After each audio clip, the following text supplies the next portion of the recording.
CM Pushkar Singh Dhami global investor summit के मद्देनजर चेन्नई के दौरे पर हैं। चेन्नई में सीएम ने भगवान विष्णु के अवतार भगवान श्री पार्थ सारथी के पौराणिक मंदिर में विधि विधान से पूजा अर्चना की और प्रदेश की खुशहाली की कामना की। उसके बाद उन्होंने निवेश के मद्देनजर रोड शो कार्यक्रम में शिरकत की और कार्यक्रम में उद्यमियों से उत्तराखंड में उद्यम के अपने अनुभव साझा किए। तो वहीं मुख्यमंत्री ने निवेशकों और उद्यमियों को उत्तराखंड में निवेश के लिए आमंत्रित किया। चेन्नई में सीएम धामी का ये रोड शो का कार्यक्रम उद्यमों से अपने अनुभव को उन्होंने साझा किया है। उत्तराखंड में उद्यम के अनुभव साझा किए गए हैं। सीएम धामी ने निवेशकों को आमंत्रित किया है ताकि वो उत्तराखंड में आए और निवेश करें, उत्तराखंड विकास के नए आयाम को छू सके और लगातार विकास की राह पर आगे बढ़ सके। उत्तराखंड में निवेश का न्योता दे दिया गया है क्योंकि ग्लोबल इन्वेस्टर समिट जो होने वाला है उसको लेकर यह पूरी तैयारी।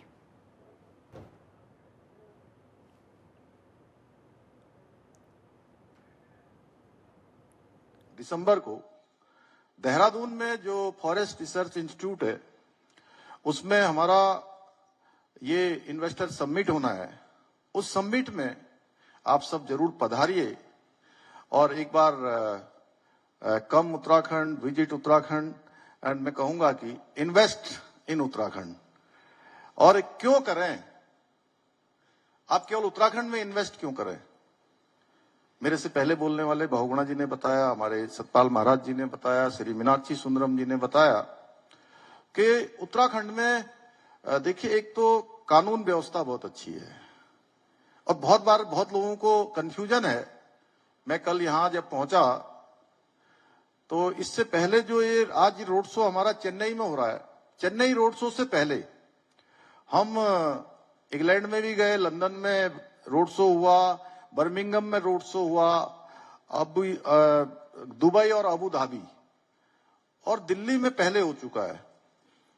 ये बात कहीं पर आई नहीं विदेशों में भी, लेकिन यहां पर एक बात आ रही थी कि जोशीमठ में बहुत ज्यादा लैंडस्लाइड हो गया है और एक पिक्चर जो टेलीविजन पर दिखाई गई, चूंकि इस बार दुर्भाग्य से जो हिमालयन राज्य हैं, हिमाचल प्रदेश, उत्तराखंड, इन सभी में बहुत ज्यादा डिजास्टर हुआ, लेकिन हिमाचल में कुछ ज्यादा डिजास्टर हुआ। तो वहीं का कोई क्लिप लेकर उस क्लिप को भी ये बता दिया गया कि ये उत्तराखंड का है। तो मैं आपको बताना चाहता हूं कि देखिए डिजास्टर आया जरूर, लेकिन भगवान की कृपा से बहुत लोगों की कोई जान माल की बहुत हानि नहीं हुई। और जोशीमठ भगवान बद्रीनाथ जी का द्वार है और उसी द्वार से इस बार हमारे यहाँ कितने, सचिन जी, कितने लाख जोशीमठ वहां बद्रीनाथ, नहीं चारों धाम तो 50 लाख से ऊपर हो गए, लेकिन 18 लाख लोग अभी तक बद्रीनाथ जी के केवल दर्शन कर चुके हैं। तो आप स्वयं अंदाजा लगाइए कि अगर कोई स्थिति खराब हो रही होती, कोई वहां पर अच्छा नहीं हो रहा होता तो लोग कैसे आते। बल्कि हमको तो कई बार रोकना पड़ता था, हमको अपील करनी पड़ती थी कि आप अभी यहां पर थोड़ा स्थिति ठीक नहीं है, थोड़ा स्थिति खराब है, इसलिए आप अभी मत आइए, अपनी यात्रा रोक दीजिए, मौसम ठीक हो जाएगा तो आप यात्रा अपनी करिए। उसके बावजूद भी भक्तों का सैलाब, तीर्थयात्रियों का सैलाब लगातार, और हमारे चारों धाम विशेषकर से बद्रीनाथ और केदारनाथ जैम पैक्ड, हर समय जो है इतनी संख्या थी कि उनका इंतजाम करना हमारे लिए कठिन होता है।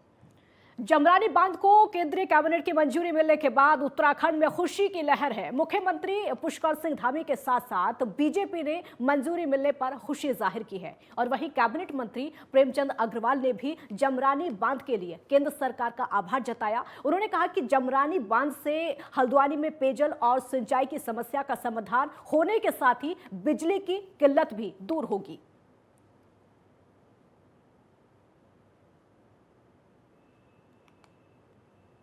देखिए, आप जानते हैं कि केंद्र सरकार हर बार हमें बहुत सी चीज़ों के लिए हमें सहयोग करती है। जमरानी बांध बहुत पहले से जिस प्रकार से पेंडिंग था, और हमारे यहाँ तो आप जानते हैं कि चाहे कोई भी बांध हो उससे हमें लाभ मिलता ही है। इसके स्वीकृति के बाद जहाँ हमें विद्युत उत्पादन में बढ़ोतरी होगी। और उसी प्रकार आप जानते हैं कि थोड़ा सा हमें जो बेरोजगारी है उससे भी जनता को, लोगों को लाभ होगा, रोजगार इससे बढ़ेगा। तीर्थ केदार तुंगनाथ धाम में तीर्थयात्रियों के आंकड़े ने नया कीर्तिमान बनाया है। आजादी के बाद पहली बार तुंगनाथ धाम में दर्शन करने वाले तीर्थयात्रियों का आंकड़ा 1 लाख के पार पहुंच गया है। तुंगनाथ धाम में इस बार रिकॉर्ड तोड़ तीर्थयात्रियों के पहुंचने से मंदिर समिति की आय में भारी बढ़ोतरी होने के साथ ही स्थानीय तीर्थाटन पर्यटन व्यवसाय में बढ़ोतरी हुई है। तो तुंगनाथ धाम के प्रबंधक बलबीर सिंह नेगी ने बताया कि अभी तक तुंगनाथ धाम में 56,080 पुरुष, 40,477 महिलाएं, 20,473 नौनिहाल और 1,541 साधु संन्यासी समेत 1,18,471 तीर्थयात्री पूजा अर्चना और जलाभिषेक करके विश्व समृद्धि की कामना कर चुके हैं।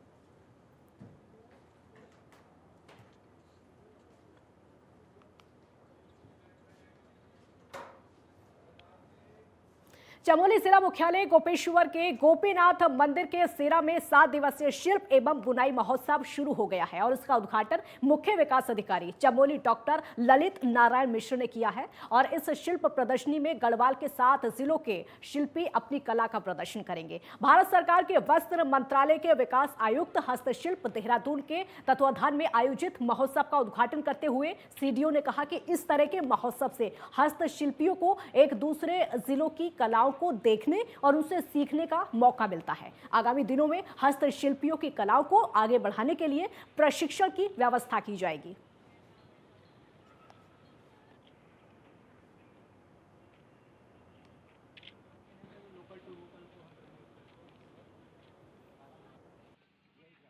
ये क्राफ्ट एंड बीड महोत्सव है, एक तरह से मिनी एग्जीबिशन है जिसमें अलग अलग तरह की स्टॉल आप देख रहे होंगे। शिल्पकार हो गए, हमारे जो हथकरघा उद्योग से जुड़े हुए लोग हो गए, हस्तशिल्प से जुड़े हुए लोग हो गए, इन सबको यहाँ पर एक मौका में दिया गया है कि वो अपने जो प्रोडक्ट्स हैं उनको यहाँ पर एग्जीबिशन में लगाएंगे और यहाँ लोकल लोग उसका फ़ायदा उठा सकेंगे और एक सेलिंग के लिए प्लेटफॉर्म भी दिया गया है।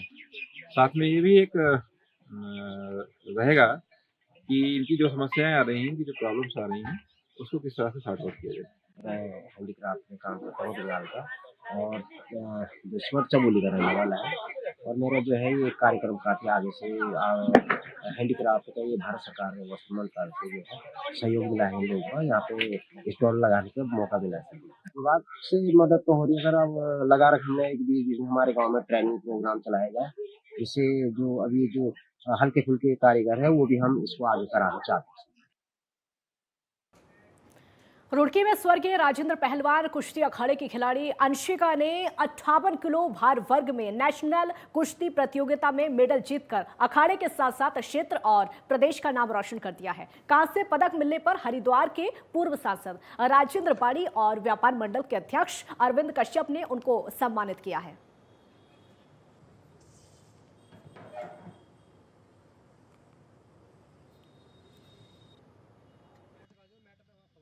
यहाँ की बच्ची है भोपाल जाकर मेडल लेकर आई है, तो आज हम उनका सम्मान कर रहे हैं। और यही कहना चाहेंगे कि यहाँ बहुत वो हो गए, जैसा भी यहाँ सुविधा बहुत कम है कि देखिए आप इधर ये छोटा सा है, लड़की हैं ये इसमें कपड़े बदलती हैं, ये क्या नहाने का है न नहाने का, खुले में सिलेंडर करते हैं। तो हम सरकार से ये कहना चाहेंगे कि जब उनका रुझान इस टाइम धामी सरकार ने भी कहा है कि हम खेल कूद में ज़्यादा ध्यान देंगे, तो नेहरू स्टेडियम जाना के इसके ये जो अखाड़ा है इसके ऊपर एक छत हो जाए, चाहे वो टीन की चद्दर पड़ जाए, एक कमरा हॉल बड़ा बन जाए और यहाँ पर ये मिट्टी में कुश्ती होती है, ये आपके सामने गद्दे बिछे में इसको भी सिखाया जाता है। तो ये कहना चाहूँगा जो हमारे रुड़की नगर में एकदम बीचों बीच में नेहरू स्टेडियम है, बहुत सालों से ऐसे ही चला आ रहा है, क्योंकि इसका सुधार होना चाहिए। क्योंकि शहर में इतना बड़ा स्टेडियम और कहीं शहर में नहीं है, क्योंकि इसमें कोई सुविधाएं नहीं है। अभी 2 साल पहले ही राजेंद्र अशोक पहलवान जी थे, उन्होंने हमें आग्रह कराया था कि यहाँ पर नहाने के लिए बच्चों के लिए कोई सुविधा नहीं है, तो हमने 2 साल पहले यहाँ पे समरसेबल लगवाया था। और अब इन्होंने ये मांग उठाई है कि यहाँ पर एक कमरा भी होना चाहिए। उसके लिए मैंने वादा किया है दिवाली बाद हम इसका निर्माण करा के पूरा करेंगे, चाहे कोई सरकार इसमें करे या ना करे, मगर हम अपनी तरफ से कमरा बनवा के दें। एक ब्रेक यहाँ पर करेंगे, जल्द लौटेंगे।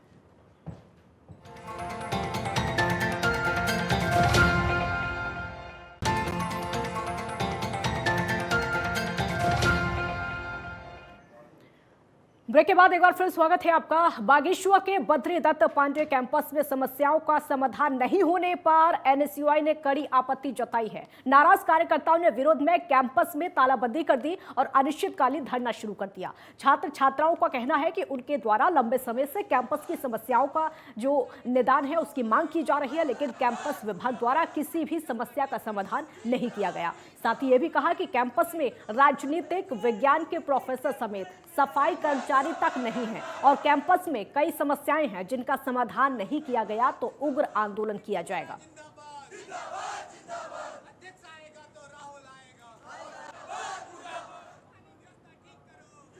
इसको भारतीय राष्ट्रीय छात्र संगठन द्वारा पंडित बद्रीदत्त पांडे परिसर बागेश्वर में जो यहाँ परिसर की मूलभूत समस्याएं जिनको लेकर भारतीय राष्ट्रीय छात्र संगठन द्वारा लगातार 2-3 बार परिसर प्रशासन को जो है ज्ञापन दिया गया, लेकिन परिसर प्रशासन द्वारा हमको यहाँ पर ठगने का कार्य किया गया है।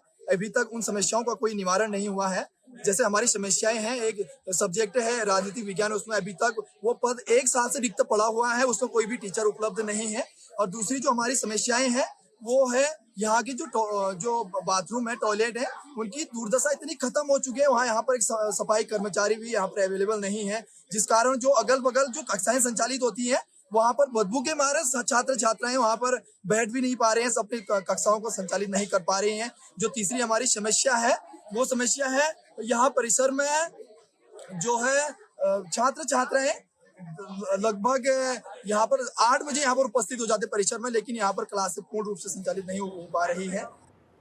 दिवाली का त्योहार नजदीक है। दिवाली पर आतिशबाजी को लेकर लोगों में खासा उत्साह देखा जाता है, लेकिन आतिशबाजी का लोगों की सेहत पर बुरा असर पड़ता है।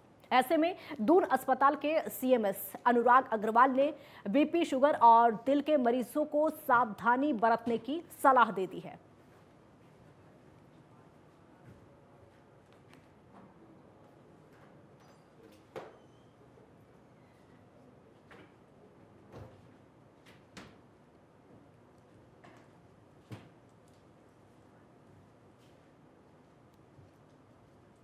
हाँ देखिए, बदलते मौसम में 2-3 कंसर्न हमारे हमेशा रहते हैं कि ठंड बढ़ने के साथ थोड़ी हवा का घनत्व जिस तरह होता है तो वो सांस के रोगियों के लिए काफ़ी नुकसानदायक हो सकता है। आगे हमारे फेस्टिव सीजन भी है तो थोड़ा बहुत लोगों के मूवमेंट और पटाखों के कारण भी थोड़ा पोल्यूशन बढ़ता है, तो बहुत ध्यान रखने की ज़रूरत है ऐसे में। लेकिन जो डेंगू के टाइम पर जिस तरह भीड़ बढ़ी थी वो अब काफ़ी कम है, लेकिन बदलते मौसम में मेरी सभी से अपील है कि अपना बहुत ध्यान रखें। ऐसे में फ्लू, ये आपका टाइफाइड फीवर है, मलेरिया फीवर है, ये सब अभी भी चल रहे हैं, तो इन सब से बचाव बनाए रखें। अपना अच्छे कपड़े पहने और पूरे ढके हुए कपड़े पहने, आसपास पानी जमा ना होने दें, और कोई भी प्रॉब्लम है तो आप हमारी ओपीडी में आकर डॉक्टर को मिल सकते हैं और उनकी सलाह का पालन करें। रामनगर वन प्रभाग तराई पश्चिम की टीम ने कॉर्बेट टाइगर रिजर्व वन विभाग और रामनगर वन प्रभाग तराई वेस्ट के साथ साथ मिलकर संयुक्त रूप से फ्लैग मार्च निकालते हुए छापेमारी की कार्रवाई की है, जिसमें कि तराई पश्चिमी को लाखों रुपए की अवैध लकड़ी बरामद हुई है। और वहीं डीएफओ ने कहा है कि अभी लकड़ियों की कीमत का आंकड़ा लगाया जा रहा है, लेकिन इनकी कीमत लाखों में है।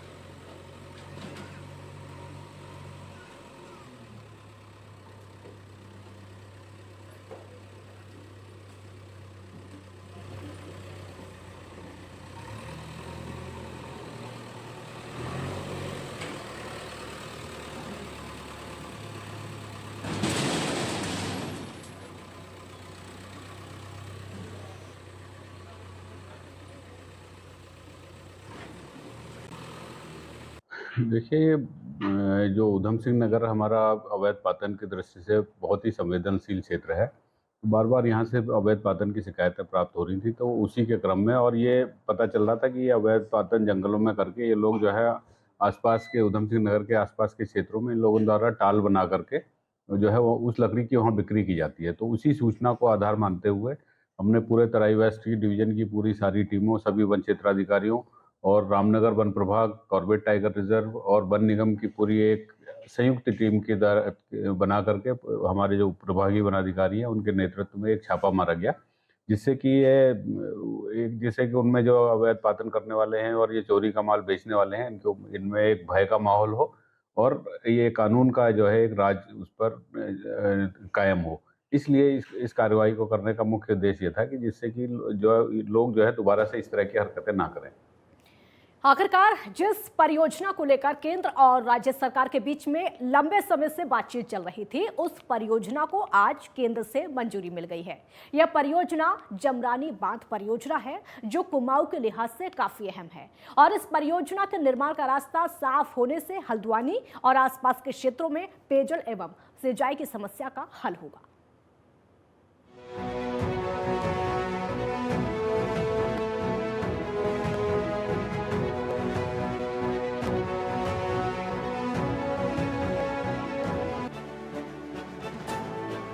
उत्तराखंड के महत्वपूर्ण परियोजनाओं में शुमार जमरानी बांध परियोजना को केंद्रीय मंत्रिमंडल ने मंजूरी दे दी है। पीएम नरेंद्र मोदी की अध्यक्षता में हुई केंद्रीय मंत्रिमंडल की बैठक में कई अहम प्रस्तावों पर मुहर लगी है। इन्हीं अहम प्रस्तावों में उत्तराखंड का एक महत्वपूर्ण प्रस्ताव जमरानी बांध परियोजना शामिल है, जिस पर केंद्रीय मंत्रिमंडल ने अपनी सहमति जता दी है। जामरानी डैम जो हमारा मल्टीपर्पज प्रोजेक्ट है, ये उत्तराखंड में प्रधानमंत्री कृषि सिंचाई योजना के साथ जोड़कर इसको देखा जाए तो ये सिंचाई योजनाओं को इससे बढ़ोतरी मिलेगी और सीसीए ने आज इसको PMKSY प्रधानमंत्री कृषि सिंचाई योजना के एक्सिलरेटेड इरिगेशन बेनिफिट प्रोग्राम के अंतर्गत सम्मिलित करने का निर्णय किया है। इसका सबसे बड़ा लाभ होगा कि कृषि योग्य भूमि जो है उसको सिंचाई योजना से जोड़ने का एक बहुत बड़ा बल मिलने वाला है और सुनिश्चित ये भी करेंगे कि सिंचाई योजना के माध्यम से हमारी लगभग 57,065 हेक्टेयर भूमि सिंचाई सुविधा प्राप्त हो जाएगी और इससे इस योजना से लगभग 14 मेगावाट बिजली उत्पन्न होगी, तैयार की जाएगी और उत्तराखंड के हल्द्वानी शहर व उसके नजदीक के क्षेत्र के लगभग 43 मिलियन क्यूबिक मीटर पीने का पानी भी इससे मिलने वाला है। नैनीताल के काठगोदाम से 10 किलोमीटर अपर स्ट्रीम में गौला नदी पर जमरानी बांध का निर्माण प्रस्तावित है। परियोजना से लगभग 1.5 लाख हेक्टेयर कृषि योग्य क्षेत्र सिंचाई सुविधा से लाभान्वित होगा। साथ ही हल्द्वानी शहर को वार्षिक 42 MCM पेयजल उपलब्ध कराए जाने तथा 63 मिलियन यूनिट जल विद्युत उत्पादन का प्रावधान है।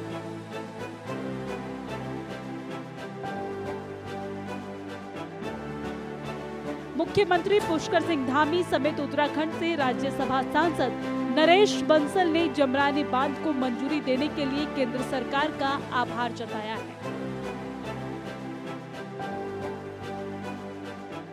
आज केंद्र की आर्थिक मामलों की समिति ने जमरानी बांध के निर्माण का रास्ता साफ कर दिया है, अपनी स्वीकृति प्रदान करके। लंबे समय से 1975 से जमरानी बांध की मांग थी, जो किसी न किसी कारण से लटकती जा रही थी और हमने देखा है कि इस देश में लंबे समय से जो मांगे रही हैं उन सब का निवारण हमारे यशस्वी प्रधानमंत्री श्री नरेंद्र मोदी जी ने किया है। उनकी सरकार में, उनके नेतृत्व में जमरानी बांध बनेगा, जिससे हल्द्वानी की वर्षों पुरानी पेयजल की समस्या का भी समाधान होगा। 1.5 लाख हेक्टेयर भूमि इससे सिंचित होगी और 63 मिलियन यूनिट हमको बिजली उत्पादन के लिए भी मिलेगा। इससे उत्तर प्रदेश और उत्तराखंड दोनों के किसानों का लाभ होगा, उनकी खेती उपजाऊ होगी, उनकी आर्थिक स्थिति बढ़ेगी, हल्द्वानी की जनता को भरपूर आगे 50 साल तक का पेयजल भी मिलेगा और बिजली का उत्पादन भी होगा। लगभग 1730 करोड़ से ऊपर की ये 90-10 की योजना है, जिसमें 90% केंद्र सरकार देगी और 10% अंशदान उत्तर प्रदेश और उत्तराखंड मिलकर के देंगे।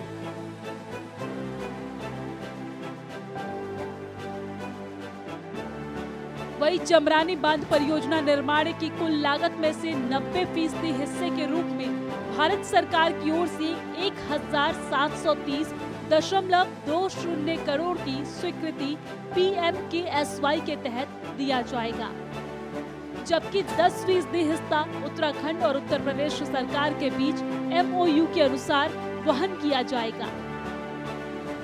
जमरानी बांध परियोजना से प्रभावित 351.55 हेक्टेयर वन भूमि सिंचाई विभाग को हस्तांतरित करने के लिए वन भूमि स्टेज 2 अंतिम स्वीकृति केंद्रीय पर्यावरण, वन एवं जलवायु परिवर्तन मंत्रालय ने जनवरी 2023 में दे दी थी।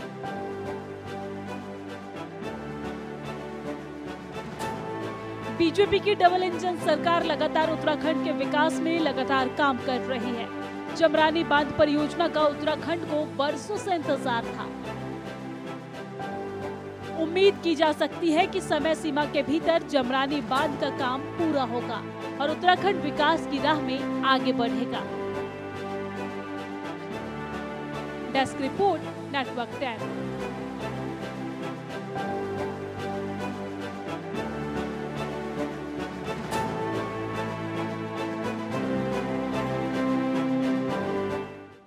एक ब्रेक ले यहाँ पर रुकेंगे, जल्द लौटेंगे।